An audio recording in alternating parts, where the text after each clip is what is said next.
Good evening and welcome to this important community conversation where your voice matters and your vote shapes the future. Tonight, we come together to discuss a critical issue impacting our democracy, redistricting. At the heart of this conversation is one key question. Who should choose our representatives? Voters or politicians? We'll also take a closer look at gerrymandering, the practice of manipulating district boundaries in ways that can influence election outcomes and weaken the power of communities. Leading tonight's discussion is our host, Dr. Larry Walthour, Senior Pastor of Shiloh Baptist Church. Joining him are Tony Crocamo, volunteer with Fair Districts PA, Pastor Earl Harris, Executive Director of Core Community Blueprint, and Jose Santiago, Community Development Director. Together, they'll help guide this conversation, answer questions, and empower our community with knowledge and understanding. Because when we are informed, we are empowered. And when we are united, we can shape the future together. Let's begin. Hello, my name is Jose Santiago. I am a local resident of here in York, born and raised here, representing the Latino population of York. My name is Pastor Earl Harris. I'm located in Dauphin County, and I've been working on the voting area since 1964. Tony Crocamo. I'm with Fair Districts PA, a coalition of individuals and organizations trying to end gerrymandering in Pennsylvania. I forgot to say also representing Core Community Blueprint. Well, as we proceed on with our conversation on this evening, we definitely want to reiterate some of the things that we talked about in our press release. If you saw that regarding gerrymandering and why it matters and what is happening in the state of, in the Commonwealth of Pennsylvania, you probably heard last night that the Commonwealth of Virginia passed a redistricting measure for their congressional maps, and that process is already under appeals. And so this is a very important discussion. It matters to our community, it matters to our Commonwealth, it matters to our country. And we want to tell you tonight why redistricting, gerrymandering, and the protecting of minority voting districts is important to each of us. So I'm going to yield and let each of these individuals have a what brought me here moment, and then I will share my moment finally, and then we'll go back into our discussion. In 1969, I was a 19-year-old combat infantry in Vietnam, and I saw young men die for our country. And while I cannot tell you what each of them thought that sacrifice was for, I can absolutely guarantee you that not one of them died so that politicians could make districts safe for themselves or for their party. I'm going to go back a little bit further. In 1964, when I was graduating from Howard University and working with SNCC, Student Nonviolent Coordinating Committee, we went into Mississippi because it was the most thoroughly anti-voting state in the Union. And young people from all over the country came and sacrificed their life, and we thought 64, 65, it's done. Here we are over 60 years later that I founded Core Community Blueprint because the fight goes on to have equity, because it's all about the vote. It's very essential. Will we have a democracy where the people rule, or will we have a plutocracy where a few people rule the people? Again, sharing what these gentlemen shared about, I feel as though we need to represent our communities. We need to represent the people whose voices are lost in our community, and that's where I'm at. I think that these type of bills that create separation, that create animosity in communities that are already struggling and scared, trying to figure out what to do tomorrow just to live. We need to figure out how to make things easier for them. Make sure they get to the voting polls and put people in place that protect their rights, that protect what they live for every day. 22nd, 1968. Dr. Martin Luther King Jr. was assassinated April 4th, 1968. Senator Robert F. Kennedy was assassinated June 6th, 1968. My life is sandwiched between two of the most iconic civil rights leaders of our time.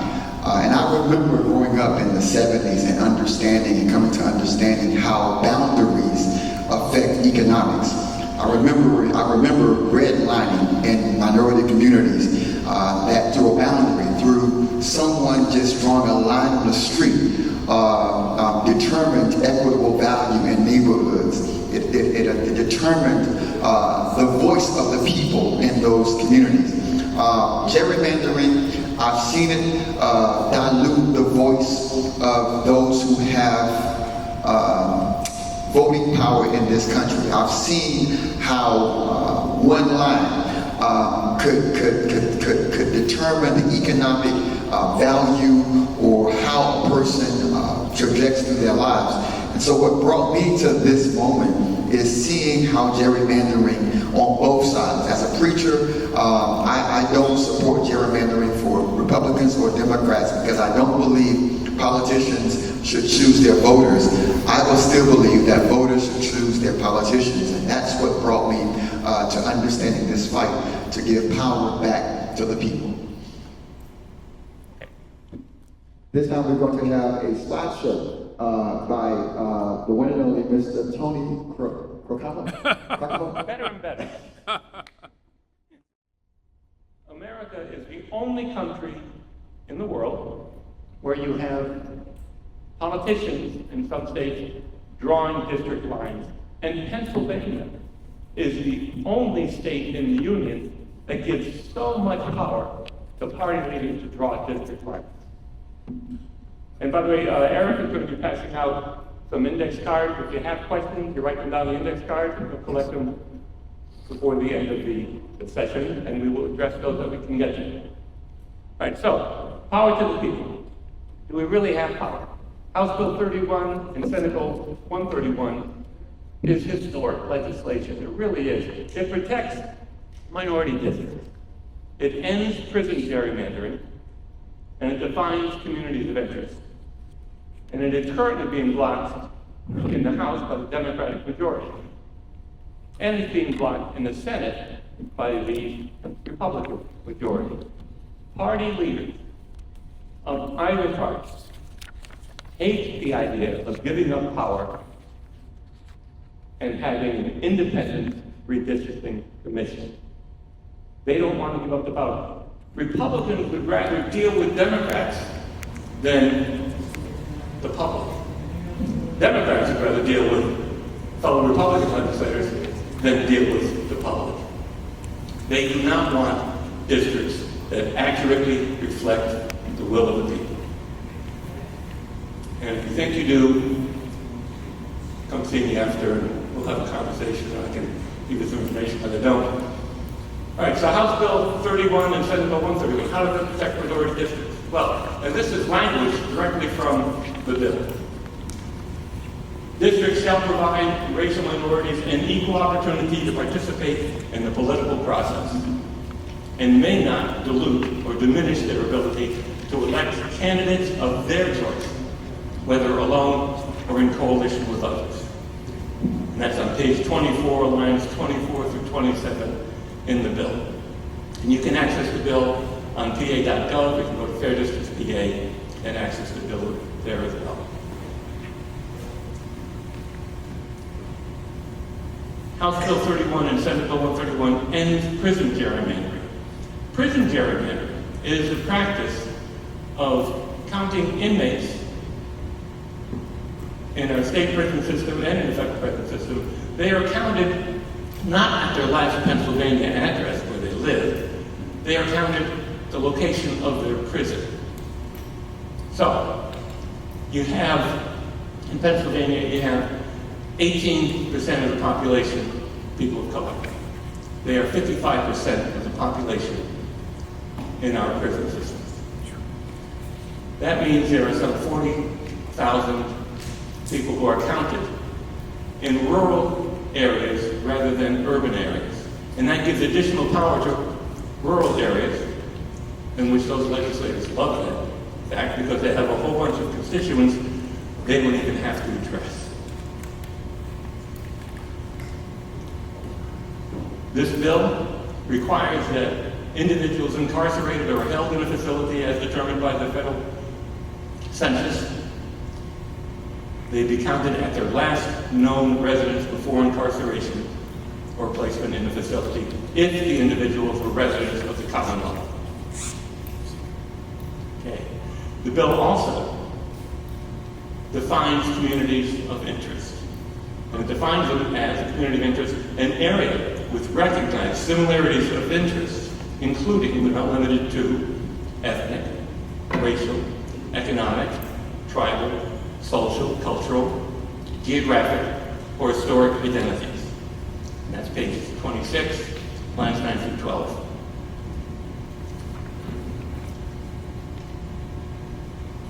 Okay, so 70% of Pennsylvanians, and there's been a number of polls that have shown that 70% of Pennsylvanians support getting politicians out of the redistricting process. Our bill is in the House and is being blocked by the Democrats. Our bill is in the Senate, it's being blocked by the Republicans. And what we want to talk about, our discussion this evening, we'd like to discuss what are our options when both parties want our vote, but neither party delivers results for us. Thank you.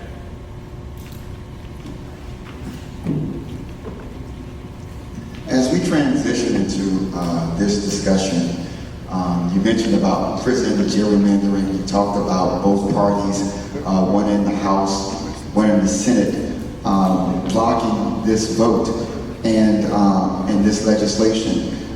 Could you talk a little bit about the process in terms of the independent committee and how that process goes? And I would like each one of you to talk about that so that our listeners will understand the process of what this bill and how to move forward on this bill. In getting the elected officials out of the process, the aim is to establish independent committees that will draw the district and draw the maps. Is that correct? The Independent Redistricting Commission would be independent of the legislature in the selection of commissioners and in the operation of the commission. The maps that they draw will become the maps. The state legislature doesn't vote on them or anything. The commission consists of 11 people. And the redistricting occurs right after the census. And the census occurs every 10 years. Next one is going to be 2030. So in 2031, there's going to be redistricting in Pennsylvania. The Independent Redistricting Commission will be formed. People will be notified that the commission is being formed. There's going to be advertisements in radio, newspaper, TV, social media. It's going to be, there's a requirement that media outlets that minority populations listen to have advertisements for the commission. So it's going to be widely disseminated. There are requirements to being on the commission. And these aren't all the requirements, but you can be on the commission if you have been a member of a registered political party for at least 5 years. It can be a Democratic Party, it can be the Republican Party, it can be Green, Independent, it could be the birthday party. Any party at all, okay? Have to be the same registration for 5 years.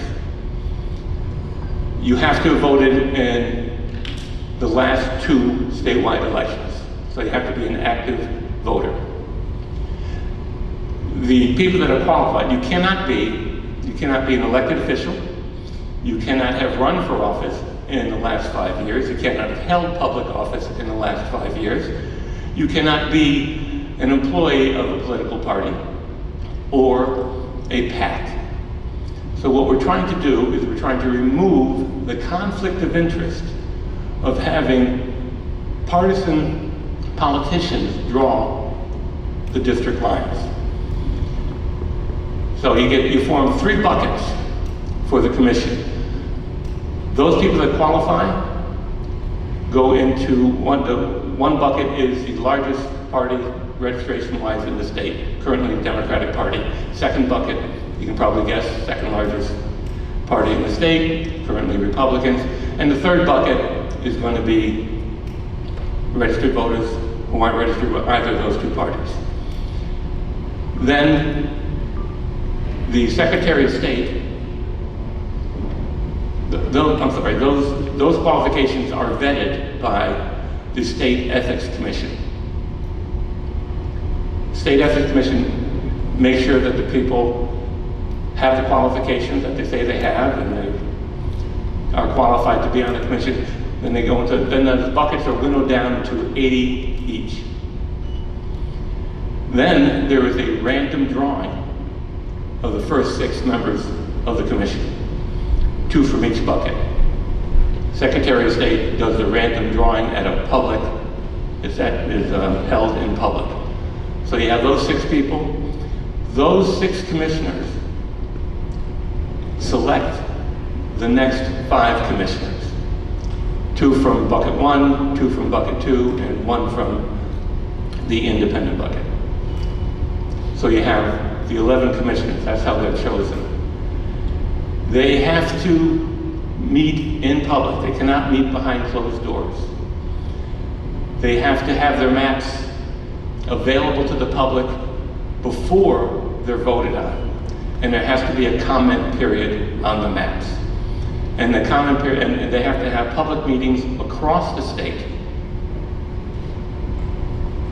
And half of the public meetings have to be in the largest cities in Pennsylvania, 4 of the largest cities in Pennsylvania, so that you get the urban population gets to go to these.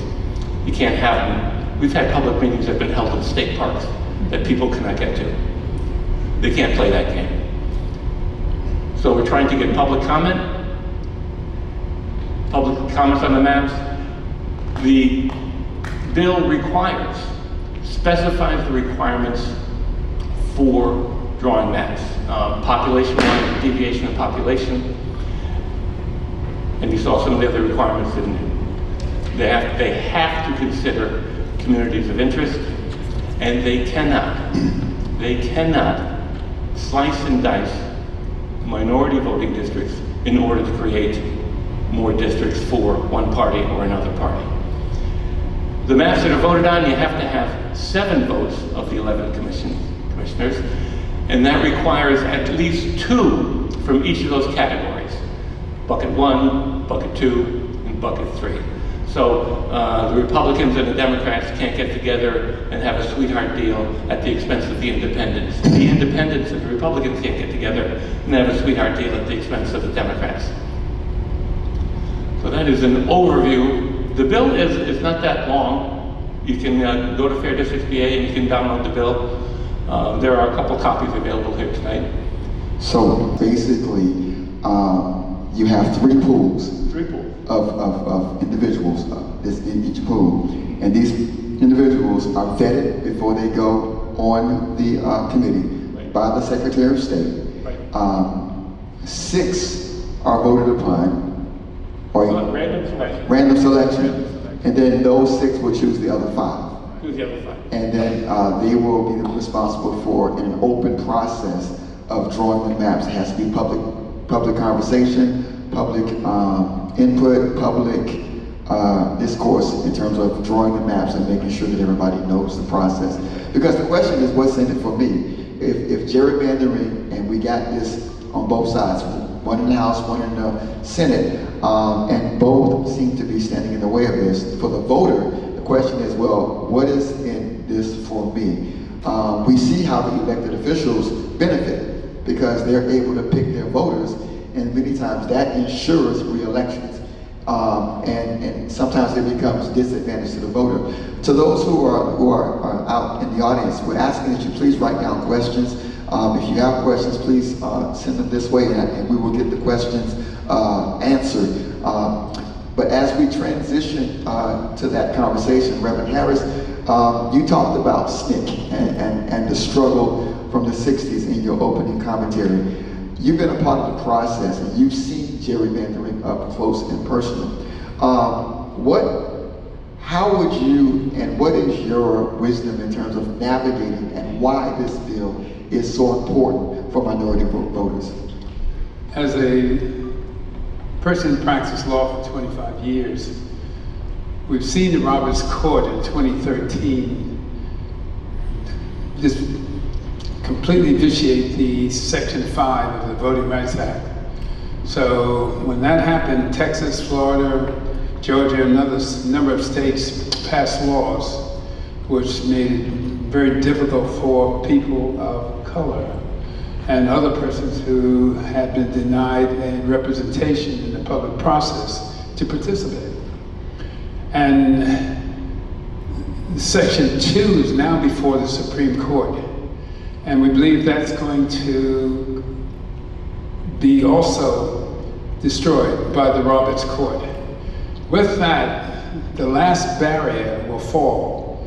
And when that falls, there's a good chance that 19 African American or Latino persons of color throughout the South will lose their congressional seats. So on a national level, and the House will be permanently, for at least another generation, held by one party only. That's what the future looks like in 2028. It won't happen in 2026. A good likelihood it'll happen in 2028. But this is not the president. This is the Supreme Court, which has made it clear that they don't give a hoot about discrimination and when it comes to voting. They say it in law. Doesn't matter to them. So what happens is that it comes down to each state to take it out of the hands of what the federal government refuses to do. And allow me to read the language which is critical, which is completely different and has never been done before in the Commonwealth of Pennsylvania, and it wasn't done on the federal level. It says in Section 19A2, listen to this, redistricting criteria. Districts, that's the voting districts, shall provide racial minorities an equal opportunity to participate in the political process and may not dilute or diminish their ability to elect candidates of choice, whether alone or in coalition with others. We've never had that in the Constitution of this Commonwealth. That's never been put into any constitution of any state. And because voting is a state issue, the issue won't go to the Supreme Court, it'll go to the PA Supreme Court. And the Pennsylvania Supreme Court, as is currently constituted, I believe will support this language as being constitutional within Pennsylvania. Every state is on its own. That's a sad fact, because what's happening in Texas doesn't affect us in Pennsylvania. We have to set our own rules here. And the only way that's going to happen is if we appeal to people who are in power and to meet with them and to tell them why it's important in their interest that they change their mind and do this constitutional amendment, because it'll protect fairness across the Commonwealth of Pennsylvania. As we continue this conversation, something that you mentioned, and then we're going to get to Jose, something that you mentioned triggered something that happened last year. In the state of Missouri, Emanuel Cleaver, who's a Democratic representative, in the state of Missouri, they redrew their map. And when they redrew their map, Republican, and this is why I don't like it on both sides. When they redrew the map, they literally redrew the map in a way where his house was outside of his district. They literally redrew the map, found out where he lived, and drew the map where the district that he represented for all that time, he was now out that district, and now he wanted to run. He had to run with a new district, and the way they set it up was that it was almost impossible for him because it was a district that was more favorable to a Republican than a Democrat. These are the kinds of things that happen, that even though you vote, your vote is diluted, and that's why gerrymandering has to be understood. And as a pastor, as a preacher, I don't believe this is about partisanship. I think this is about principle. The principle of it is wrong. The principle of it is taking the vote away from the voter and allowing elected officials who might, once they get in office, since that district is heavily favored toward that candidate, they don't have to do anything but keep running. And that's why you see a lot of re-elections, and you're trying to figure out why aren't they voted out, because the way the district is set up, it's set up for them to have an advantage, and that's on both sides. We also have Mr. Jose Santiago. We know him very involved with this community. And in our discussions, you were talking about some of the parallels in terms of the Latino population, some of the things that you're facing with gerrymandering, and some of the things that you see as similarities, even though it's affecting minorities per se, but it's also having an impact in the Latino community. Could you talk a little bit about some of the things that you've seen and some of the things that you would like to discuss? Yeah, Hello. A map that's created by Democrats or Republicans doesn't automatically help the Latino or any population. It depends on it actually works against the political power. Latinos are the largest growing population in Pennsylvania. We're over 1 million strong, but the translation to power is not the same. Leadership in the Latino community is not the same. So across the United States, I mean, example is the state house only has one representative, 1%. That's crazy. 0 in the Senate. So even before redistricting, there's a big gap between populations and political power. So the effect that it has on minority communities, whether it be Latino, Black, or Brown, is already in jeopardy. Redistricting could help Latino families, but it keeps Latino neighborhoods, if they would do things like keeping Latino neighborhoods together, not splitting them up, creating districts where Latinos have real chance to elect members of their community that represent them, reflect population growth, especially places like Reading, Allentown, Philly, where the populations are like 20 to 25%. So it's a bigger population. If you keep those people together, the more people you have together, the more power you have. So trying to harness that power. The theory of a fair map could increase Latino political influence, even without being a majority. But many maps, even pro-Democrat ones, can't hurt Latino influence. Advocates have raised concerns that some PA maps split Latino communities across the district. Examples: Allentown, majority Latino, was split into multiple districts, weakening the voting power. This is called vote dilution. So it's not uncommon. Instead of one strong Latino district, you get several weaker ones. And no Latinos. Again, the Latino community, they like to stick to themselves, you know what I mean? Like to take care of their own. They don't get out and vote like they should, but sometimes life steps in front of them. And then when we put more barriers in front of it to vote in the first place, that creates even a larger problem. That's why the Latino vote is so low. But we got to educate our Latinos, we got to educate our youth coming up to ensure that they vote, because it's important. Every vote counts. People think the vote doesn't count, but if you don't vote, the dollars and cents that come into the community, the nonprofit dollars that come in, all that stuff is affected by who you put in office. So we need people that care about the people, that reach all the people, no matter who they are, where they come from, or what their backgrounds are. We need that. So let's get out there. Like I said, pack voters into Democratic districts. Districts tend to be clustered in close to urban voters. That safe Democratic seats, but less influence overall and statewide. So we need to know who are putting these seats. We need to know who is being voted into these seats. I won't say too much more, but there's a couple of things here I wanted to share. Yeah, so the key things, advantages versus community representation, help Democrats win more seats, but still fail to increase Latino representation and empower candidates. We put people in office that do not do that. Reflect Latino population growth.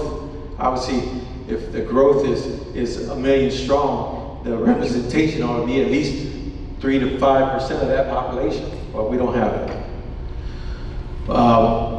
What would actually benefit Latino communities for redistricting to truly help Latinos in PA?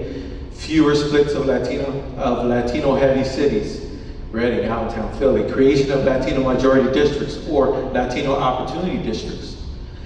Strong community input, language access is a barrier right now. So, how do we correct that? Bottom line, a pro-democratic map, more Democrat seats, but for Latinos, it might help a little if communities are kept intact. As we journey in this conversation, and I think about voting, because when I look at gerrymandering, to me, it's a voting issue, and I'm reminded in the 60s how 3 young men gave their lives registering people for voting, people who were marginalized, who looked like me, but a white brother, a black brother, and 2 Jewish. One was Jewish. There were 2 Jews. 2 Jews. 2 Jews, yes, and a black brother gave their lives for the right to vote. And this goes beyond, I'm going somewhere, this goes beyond color.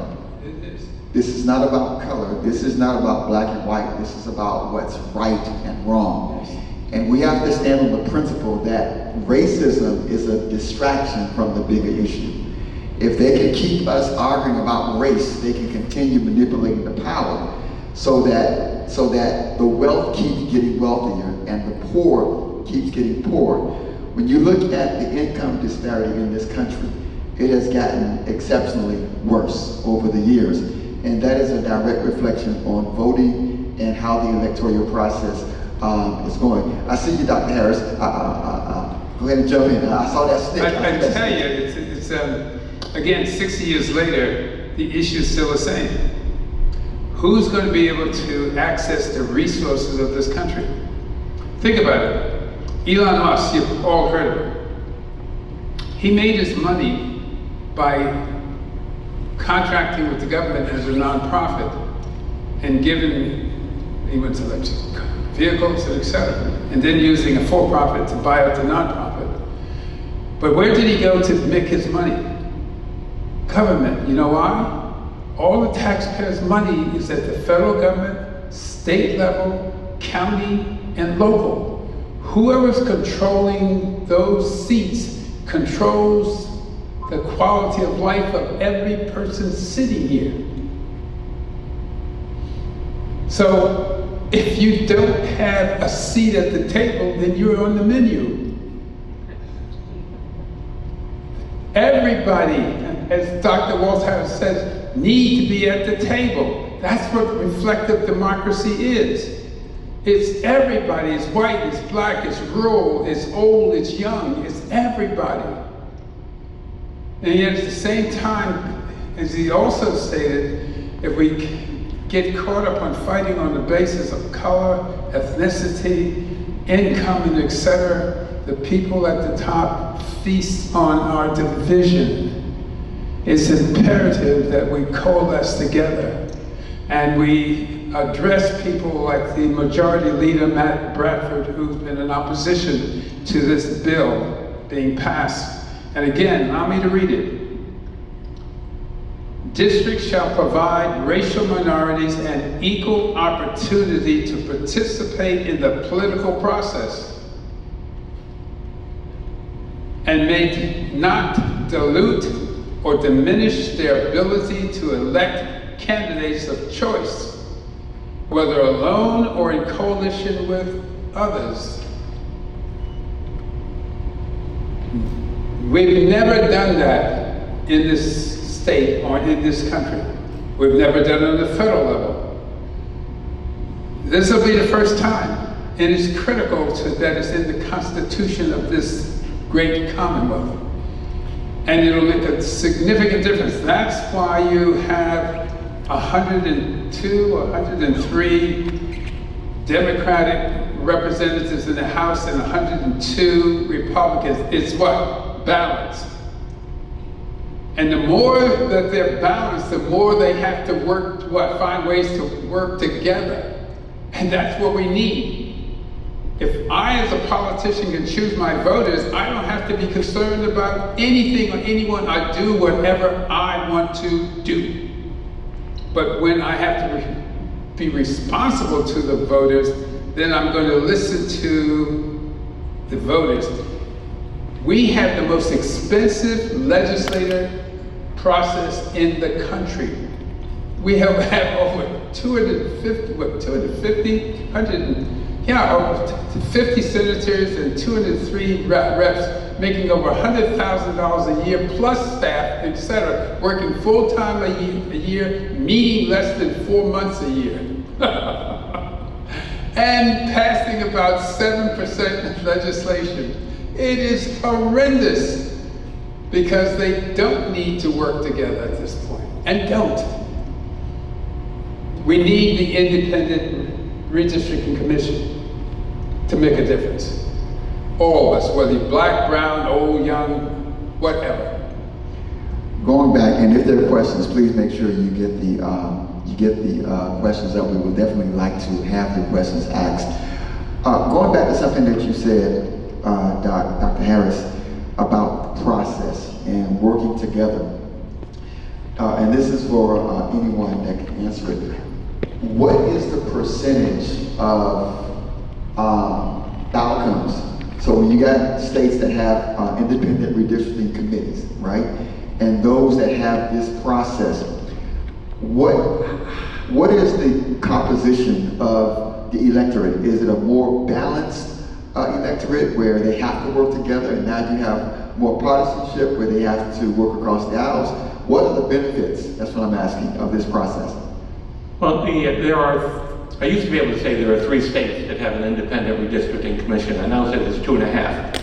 There's California, Michigan, and Colorado. California, because of the redistricting wars that were initiated by President Trump, demanding from the Texas legislature that they redraw lines for the specific purpose of denying congressional seats to Democrats. And that started a redistricting war, and Governor Newsom in California was able to convince the voters there to temporarily suspend their independent redistricting commission so the Democrats could redistrict for the specific purpose of denying Republicans seats. Fair Districts PA is not interested in parity. We're not interested in one for you and one for me.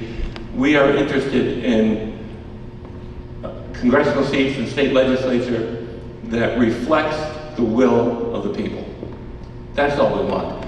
I can't give you the political breakdown for those 3 states, although California is heavily Democratic. But I can tell you that the reputation of the legislatures in those 3 states has gone up. The public appreciates them more. I mean, they're not in love, but they appreciate them more, denigrate them less than before, because they are now responsive to the people.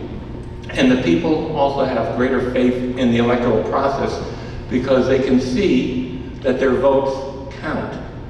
When you are dealing with safe districts where it's impossible for party A or party B to get elected, it's dispiriting for who's ever holding the short hand of that stick. So is this why we see across the nation more and more elected officials not having town hall meetings? There used to be a time you would see elected officials have town hall meetings where they would talk to their constituents. Right. You don't see that as much, and if you do see them, many times they're very, very contentious. Right. And another curious thing, those states that have had success with independent redistricting commissions, Colorado, Michigan, California, they all have a ballot initiative where people can sign a petition and you get X number of signatures, it goes on the ballot. Pennsylvania does not have that. So we have to go to the party leaders and say, give up some power. Easy peasy.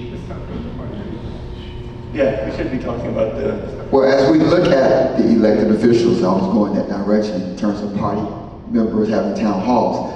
You mentioned in the House and you mentioned in the Senate, two individuals that our constituents might not know. We might not even know who those individuals are. So can you talk a little bit about Mr. Bradford? I believe he said on the House side, and we're dealing with House bills, so he's the House Majority Leader. Right. It's House Majority Leader Matt Bradford, and we have handouts in the back with his name and his contact information. But somebody time me on this. I call this passive activism. Just time me on how long this takes. I'm going to dial a phone number. Long distance. Okay. Hello, my name is Tony Crocamo, and I'm calling from York, Pennsylvania to let you know that I support House Bill 31, a constitutional amendment that will end gerrymandering in Pennsylvania by creating an independent redistricting commission to draw congressional and state legislative districts. House Bill 31 has critically important safeguards that protect minority districts, an issue that will determine how I vote. For any Democrat to get my vote, House Bill 31 must get a vote in the State Government Committee and on the House floor. Thank you. How long did that take? 35 seconds. 35 seconds? Okay. 39 seconds, okay, we'll vote. I'm going with the 39. Under a minute. Can we agree under a minute? Really, I mean, if everybody leaves here tonight and goes home and uses this contact information, and you can make the script your own, you can change it around to say what you think needs to be said, and call Matt Bradford's office, or send that same information on a postcard, or send that same information in an email, or did all three, it would get his attention. And that's what we plan to do. We plan to take this show on the road, and we're going to Philadelphia, we're going to be going to Pittsburgh, and we're going to be going to major cities around the state. In Lancaster, we're going to be pretty soon. We're going to do the same thing, and we're going to have people from all over the state contacting Matt Bradford to ask him to stop blocking this bill. If he wanted this bill to move, it would move. Most people don't understand how the state legislature works. Every year when they meet, they pass a set of rules. And the rule in the House is that the Speaker, the Majority Leader, run everything. No bill can be passed unless they say so. All the staff for every state legislature is controlled by the Speaker and the Majority Leader. And they can be fired by the Speaker, the Majority Leader, even if you are the state rep. So the state reps don't control their staff. Did you know that? The state reps can't introduce a bill. Did you know that? The state reps have no power at all to get anything done. So in the House of Representatives, the Speaker and the Majority Leader determines everything that happens. In the Senate, it's the Majority Leader, and I think it's called Speaker Pro Tem, but I may have that name wrong, but President Pro Tem. So 4 people control the House and the Senate. 4 people control over 255 senators and House of Representatives. Did you know that? Did you know your rep has no authority to do anything without getting approval from 2 people in the Senate or 2 people in the House. Did you know that? When you realize, and so we're paying people over $100,000 plus staffing and et cetera, and they can't deliver on anything. You can call them up and ask them to support a bill. They can say yes, but they can't move that bill without getting approval. So what Tony is saying, we need the people. There's 2 things a politician wants. What is that? Mother's milk, that's money. What's the second thing? Votes. That's why it's important for people in York to say, I live in York, and I'm calling you and read this. It's important. Dr. Walthour and others have a meeting being set up with Majority Leader Matt Bradford. We need those calls to be made before we get there. Why? Because we need the leverage. It's about the vote, and it's about money. And people are giving significant dollars to both Republican leadership, too, and Democrat leadership, too, to do nothing. Only you can make a difference. Only we working together can make a difference. And it can be done. And now's the time to do it. Before Jose comes, I want to make sure I understood you properly. So I'm a state rep.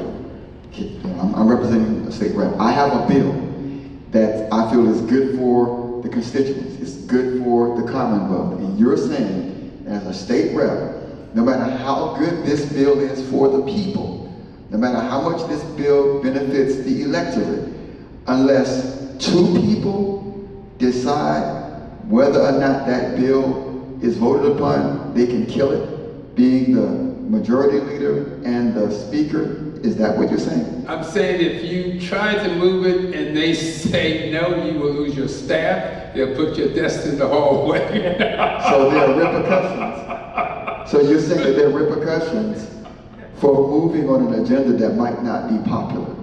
And that sometimes handcuffs. And what I'm saying is, now we see why there's so much gridlock.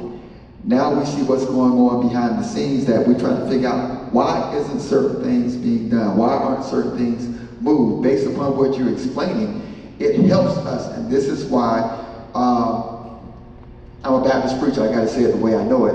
My people perish for a lack of knowledge. Where there is no vision, the people are perishing. We're perishing because we don't know. You asked the $1 million question, do you know that? And I was looking at you. I should have been looking at them, because I should have been looking, because I'm interested to know how many of us knew that. That puts a whole different spin on the electoral process. So I see Tony, and I want to get back to Jose. Yeah, Pennsylvania has the 3rd most expensive legislature in the country. We have the largest full-time legislature in the country, and among the least productive. Every 2-year session, there are 4,500 to 5,000 bills proposed. 70% of those bills die in committee without ever being discussed or put on the agenda. 75%. Did you know that the state legislature, the House and the Senate, both voted to reduce the size of the House and the Senate? They didn't do it in the same session, so it never went into law, but they all got to write in their newsletter, I supported this, I voted for this. They're playing games with legislation all the time. Most of the legislation proposed is just fodder for the legislators' electronic newsletter that you get. And they're all, what a good boy, what a good girl am I did this, I did that. And they know full well it's going no further than their newsletter. So as Jose joins the conversation, and we're going to proceed to close out unless we have some questions, if we have questions. This is a very interesting conversation. It's educational, it's informative, and we definitely want to, we got several questions. So Jose, my question to you is, you mentioned earlier about the power of the vote and how voting is important to all ethnicities, not just the Latino, but also other groups as well. But you also talked about how this process takes away that vote, and it affects not only the voter, but also the economics of communities and families. Talk a little bit about how in your community and here in York you see that process in terms of the economic disparity that we're seeing that may be a result of how the lack of voting or the power of not being able to vote. One of the things that I do see, especially around not even the bill, the census. The census, a lot of Latinos do not fill out the census. You know, and the dollars that come into the community are decided through the census. So it's just like the vote. It's the same thing. A lot of the things that are proposed are either passed or not passed by a vote. Especially when you go to vote at the voting poll and you see some proposed bills on the, and you don't even look at them. You just graze right by them and you vote for whoever you know. You know, so the voting process is so important. The voting process is important. This mapping is so important. We got to get people to vote. We got to get people to register to vote first, and then we got to get them to vote. You know, a lot of people assume that these different populations in York are illegal, but it's a very minute percentage of people that are actually coming across the border illegal. It's actually less than 2%. And less than that are criminals. So, you know, but of course we're criminalizing everybody that comes across the border. But again, like I said, we got to get people to the polls. We got to get people to vote for their rights in this community and all communities across the United States. I'll let you ask some questions. I'll leave it there because I can't. Thank you. Oh, okay. So we do have a booth in the back that will register voters. So we'll let the audience know who the various tables are represented. But I do want to ask you some questions from our audience, and these are some good questions. Number one, you can answer it however you want. Do you think instituting term limits would hurt or help end gerrymandering? And do you think ranked choice voting would hurt or help ending gerrymandering? Yeah, we are not suggesting that gerrymandering is the only hole in the boat of democracy. There are a lot of holes, more than we all have fingers, I'm afraid. There are a lot of good ideas out there. Ranked choice voting, proportional voting, open primaries. You know. They all have the same problem that this bill has. How are you going to get it done? With a non-responsive legislature, how are you going to get it done? You're going to get ranked choice voting? And that's why we're asking all of you. And take extra sheets if you need them, to give them to your neighbors and friends. Contact Matt Bradford. Email's free, phone call's free, and spend a couple dimes on a postcard and a stamp. Let him know that there's got to be action on this. Again, there are a lot of good ideas. Proportional voting may be one of them. You're not going to get it done with a non-responsive legislature. Part of the reason they're non-responsive is gerrymandering and the stranglehold that party leaders like Matt Bradford have on the electoral process. How long does the redistricting process take, and why do you feel each majority is blocking the bill on the Senate side and on the House side?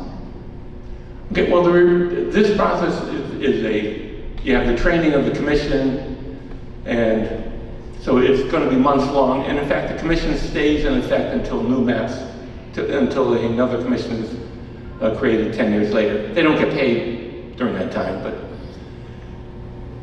people think that, it takes a long, long time to draw a map. Back in when the 2011 maps were challenged by the League of Women Voters, thank you,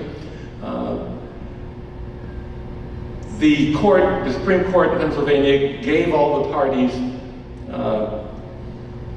2 weeks to respond with new maps. And 8 parties to the lawsuit responded with new maps in 2 weeks. It's not hard to draw maps that are gerrymandered. It's easy. It's done by computer. They're not doing it with pencils anymore. It's done by computer, and they have data files of population figures and everything. And So it goes together pretty quickly. So in that lawsuit, 8 parties were able to respond in 2 weeks with new maps. The courts rejected those maps and hired an independent cartographer to draw the maps. And we had new districts back then that, prior to that election in Congress, Pennsylvania had 18 seats in Congress. It was 15-3, Republicans to Democrats.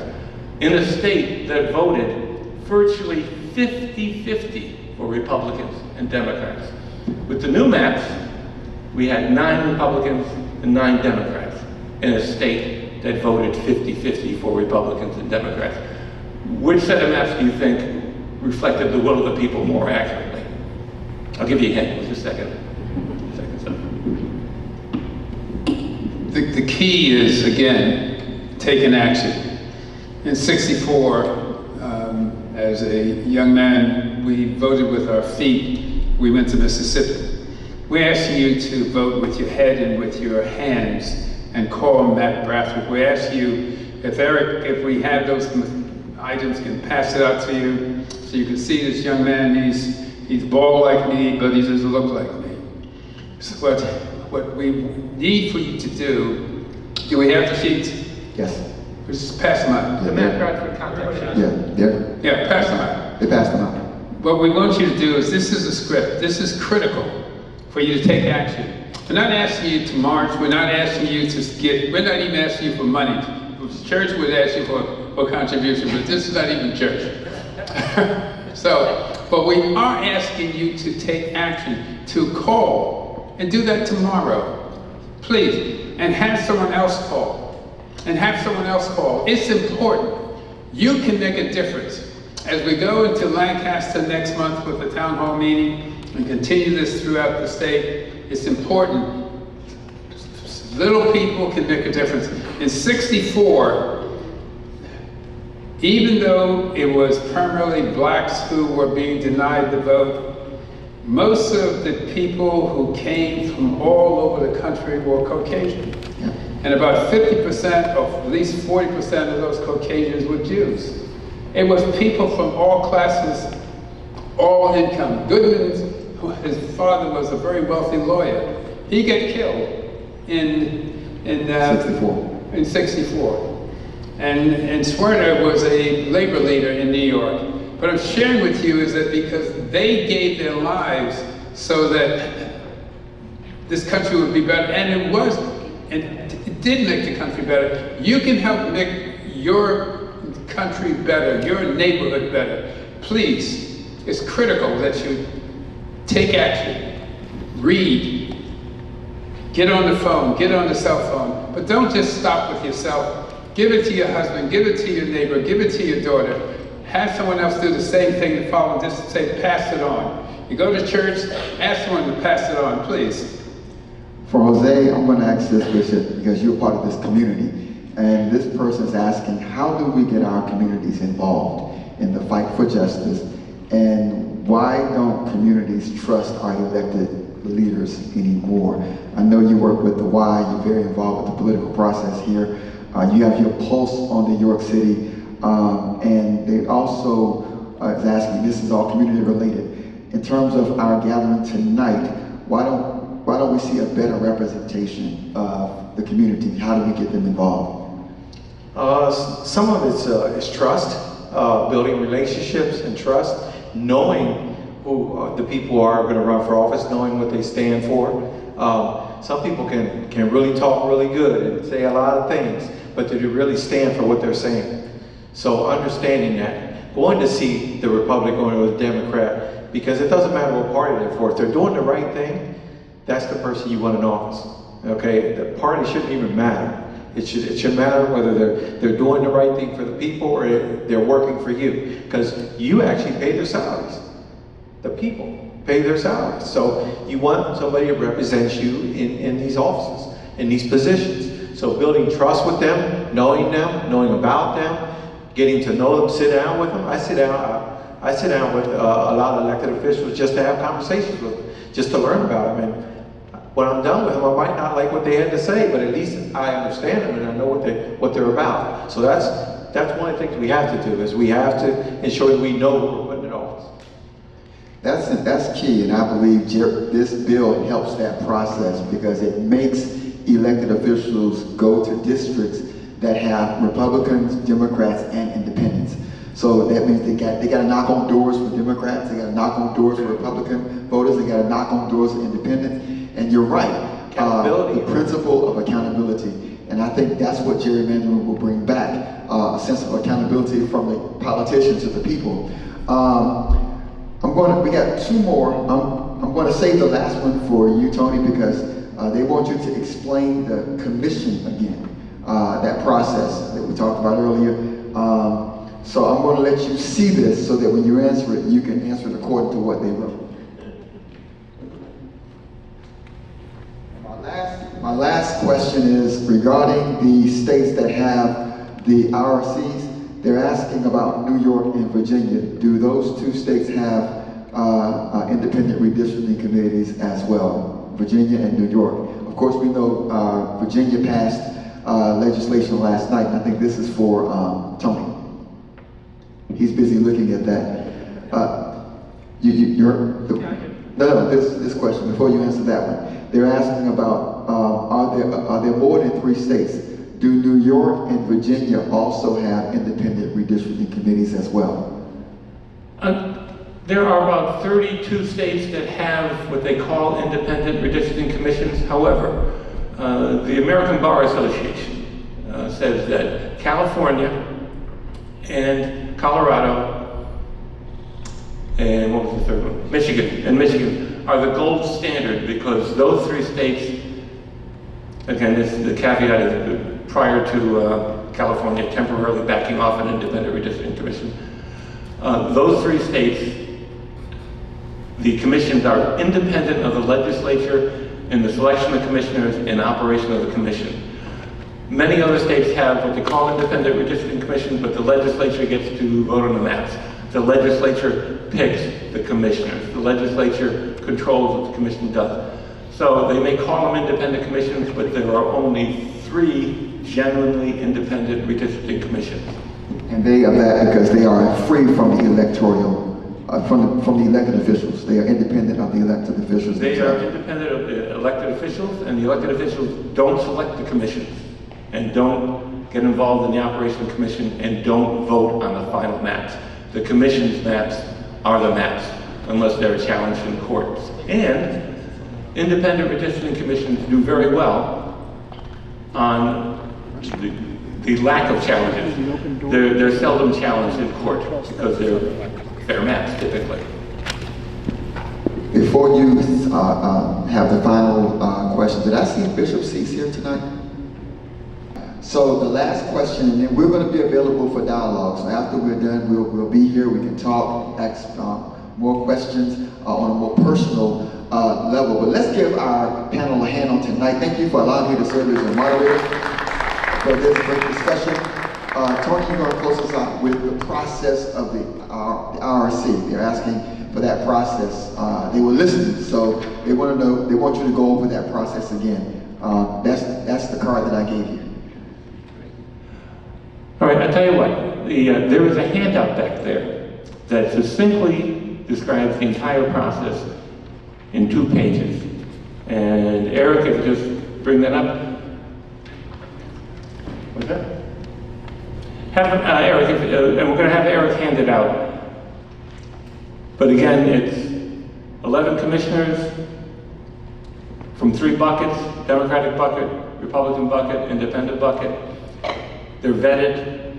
Once they're qualified, State Ethics Commission winnows down the size of that, and then random drawing of the first 6, 2 from each bucket. Those 6 select the next 5, 2 from the Democratic bucket, 2 from the Republican bucket, and 1 from the Independent bucket.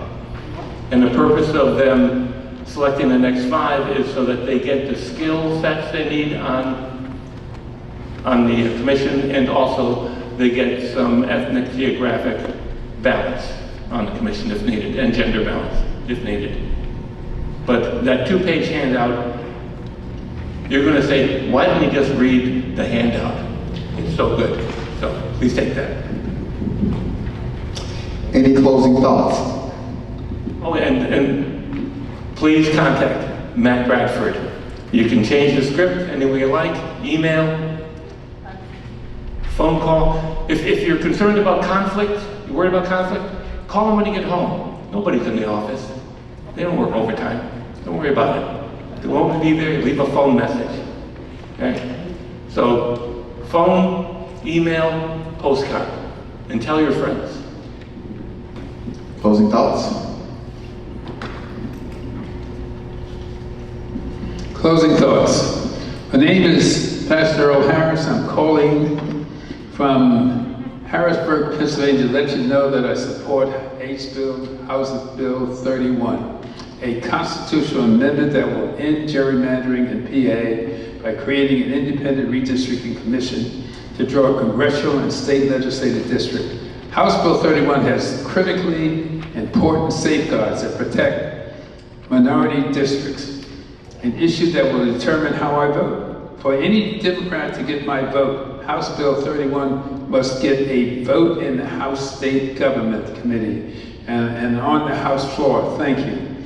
Last comment is that we've never had anything in the Constitution like this.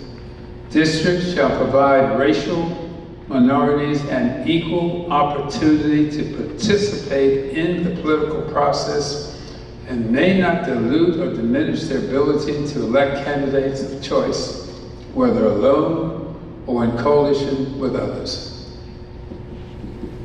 That was great. I'll be making the call and I'll follow the script. But one of the things I want to say is know your local officials, know who they are. If you don't know who they are, learn who they are. And please get out there, register, vote, get people around you to register and vote, and stay abreast of what's going on. Get educated on what's going on, because things are happening around you that affect you, and you need to know.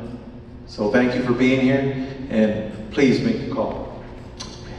My closing thought is to get involved. We have a call to action. I see Bishop C. So I'm going to ask him to come and close us out. He is our pastor here in the city, president of the BMA. Let's give God praise for him. Let's just give him a hand as he comes on tonight. Involved with this community, and we thank God for his leadership and his stewardship here in this community. My closing thought is to get involved, stay involved.